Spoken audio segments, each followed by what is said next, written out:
ગેરકાયદેસર હથિયાર સાથે બે આરોપીની પકડ.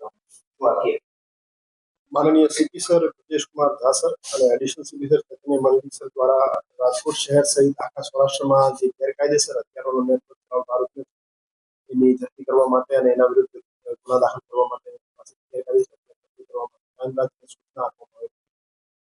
એસીપી શ્રી ભરત પસિયા સાહેબના નેતૃત્વમાં PI Shri S Chavda sir, PI Shri Manoj Damor sir, PI Shri Bilal Jadav સાહેબની ટીમો દ્વારા છેલ્લા 5-7 દિવસથી આ બાબતે કાર્યવાહી ચાલતી હતી.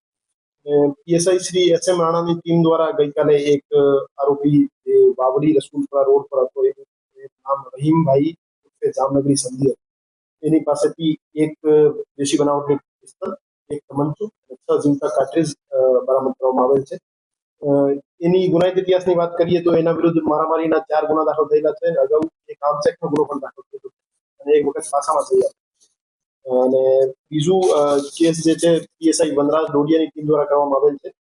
એમાં આરોપી વસીમભાઈ શાહબાજ હબીબભાઈ કુરેશી પાસેથી એક દેશી બનાવટની પિસ્તોલ બરામદ કરવામાં આવેલ છે અને 2 ઝીંકા કાર્ટ્રીજ બરામદ કરવામાં આવેલ છે.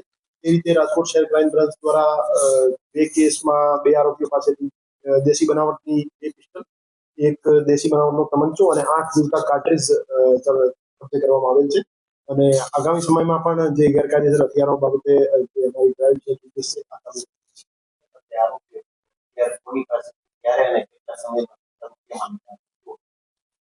એમાં જે પહેલો આરોપી છે રહીમ ઉર્ફે જામનગરી એને જે પેલા ઓડિયા ગેંગનો એક જીપીઓસીનો ગુનો દાખલ કરવામાં આવેલ છે. હવેશ ઓડિયા નામના આરોપી પાસેથી અત્યારે એમની પાસેથી હથિયાર લેવાનો એને કબૂલ્યો છે. અને બીજો જે આરોપી છે વસીમ કુરેશી દ્વારા એક પરપ્રાંતીય વ્યક્તિનું નામ આપવામાં આવેલ છે. એ બાબતે વધુ તપાસ અત્યારે ચાલુ છે અને એવું જાણવા મળ્યું છે કે 35,000 થી 40,000 રૂપિયાની કિંમતમાં